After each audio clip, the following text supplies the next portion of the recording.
আমি কেন হিন্দুত্ববাদের বিরুদ্ধে এত সরব? অনেকেই হিন্দু ধর্ম আর হিন্দুত্ববাদ এই দুটো জিনিসকে গুলিয়ে ফেলেন। তাই আজকের আলোচনা হিন্দু ধর্ম, হিন্দুত্ববাদ আর হিন্দুত্ববাদের বিপদ নিয়ে আলোচনা করব। হিন্দুত্ব বিজেপির রাজনৈতিক দর্শন বা গাইডিং ফিলোসফি বলতে পারে। হিন্দু ধর্ম একটা মহান ধর্ম, ভেরি ইনক্লুসিভ, বৈচিত্র্য ভরপুর। এই ধর্ম বলে সব ধর্মই নদীর মতো, যা সব বিশ্বাসী মনকে নদীর মতো বয়ে নিয়ে সেই সৃষ্টিকর্তার অসীম মহাসাগরে ফেলে। তুমি কোন পথে যাচ্ছ তার চাইতে গুরুত্বপূর্ণ হচ্ছে তুমি সেই মঞ্জিলে পৌঁছচ্ছ কিনা। রামকৃষ্ণ পরমহংসদেব, তিনি হিন্দু, ইসলাম, খ্রিস্টান ধর্ম মতে সাধনা করেছিলেন। অবাক বিষয় হচ্ছে তিনি একজন মুসলমানের জীবন যাপন করেছেন। তিনি নামাজ পড়েছেন, রোজা রেখেছেন, এবং তারপরে তার উপলব্ধি হয়েছিল যত মত তত পথ, প্রত্যেকটি ধর্ম পরম স্রষ্টার কাছে পৌঁছার। তিনি বলেছিলেন কোনো ধর্মকে অশ্রদ্ধা বা ঘৃণার চোখে দেখতে নেই। এটা হিন্দু ধর্ম, যেখানে রামকৃষ্ণ জন্মায়, বিবেকানন্দ জন্মায়, শ্রী চৈতন্য জন্মায়, আর হিন্দুত্বে জন্মায় কসাই মোদী, মোহন ভগত, নাথুরাম গডসে। হিন্দু ধর্ম বলে যত মত তত পথ, আর হিন্দুত্ব বলে না, সে বলে যত মত তত পথ নয়, সে বলে না, আমার ধর্মটাই শ্রেষ্ঠ, আমার জীবন ব্যবস্থায় শ্রেষ্ঠ। এটা মনে করাতে কোনো আপত্তি থাকতো না। আমার বাবাকে আমার শ্রেষ্ঠ বাঙালি বলে মনে হতেই পারে, এটাতে কারো কোনো আপত্তি থাকবে না, এটাতে কারো কোনো আপত্তি থাকার কথা নয়, সেটা যদি একান্ত আমার নিজের ভালো লাগার বিষয় হয়েই থাকে। কিন্তু শ্রেষ্ঠত্বের ধারণা শুধু ধারণা হয়ে বিরাজ করে তৃপ্ত হয় না। শ্রেষ্ঠত্বের ধারণা সবসময় প্রতিষ্ঠা চায়। তাই শেখ মুজিব যখন শ্রেষ্ঠ বাঙালি, সেটা শুধু হাসিনার অন্তরে হাসিনার পিতা হিসেবেই শ্রেষ্ঠ বাঙালি হয়ে থাকবে না। এই ধারণাটাই হাসিনাকে তাড়িত করবে যেন সে পিতার শ্রেষ্ঠত্ব প্রতিষ্ঠা করে ছাড়ে, এবং সেটাই সে করেছে।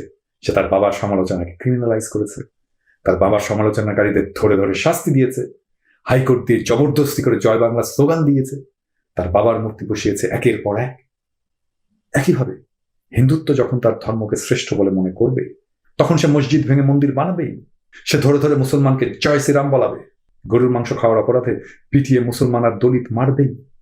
এতে তার কোনো গ্লানি হবে না, কারণ সে তো করছে পৃথিবীর শ্রেষ্ঠ ধর্মের মহিমা বৃদ্ধির জন্য। কারণ তার কাছে তো ইসলাম ধর্ম নিকৃষ্ট, তো সে নিকৃষ্ট ধর্মের অনুসারী একজনকে সে তার ধর্মের শ্রেষ্ঠ ধর্মের একটা বয়ান তার মুখ দিয়ে বলাচ্ছে, সে তো তার ভালোই করছে। বুঝলেন তো শ্রেষ্ঠত্বের ধারণা কেন সমস্যা? এই শ্রেষ্ঠত্বের ধারণায় জন্ম দিয়েছিল হিটলারের। আর্য জাতির বিশুদ্ধতা প্রতিষ্ঠায় সারা দুনিয়াকে ছারখার করে দিয়েছিল। শ্রেষ্ঠত্বের ধারণা এমন বিপজ্জনক। আপনার মনে হতেই পারে চেবা শুটকি দুনিয়ার সেরা খাবার। এখন আপনি এটা যখন মনে করবেন, আপনার মনে উদগ্র আকাঙ্ক্ষা হবে দুনিয়ার সবাইকে চেবা শুটকি খাওয়ানোর। আপনি অপ্রাসঙ্গিক ভাবে দুনিয়ার সব জায়গায় ঢুকে পড়া শুরু করবেন। চেবা শুটকি খাইছেন? আহারে, চেবা শুটকি না খাইয়া মরে গেলে তো আপনার আফসোস থাকবে। ভাইজান, মনে রাখবেন, দুনিয়ার অর্ধেকের বেশি মানুষ আপনার পছন্দের চেবা শুটকি খাইতে গেলে বমি করে দিবে, কারণ তাদের টেস্ট ডিফারেন্ট। মোদীর হিন্দুত্ববাদ এই কারণেই বিপজ্জনক, এই জন্যই মোদীকে ঠেকাতে হবে।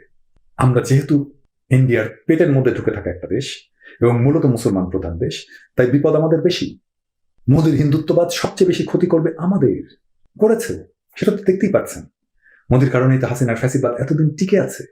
শ্রেষ্ঠত্বের ধারণাকে সবসময় সামলে সমঝে চলতে হবে, সন্দেহের চোখে দেখতে হবে। শেষে একটা কৌতুক বলি শোনে। মোদী তো সাধু ছিল, জানেন নিশ্চয়ই, যৌবনে হিমালয় ঘুরে বেড়াতো। ঠিক এইভাবে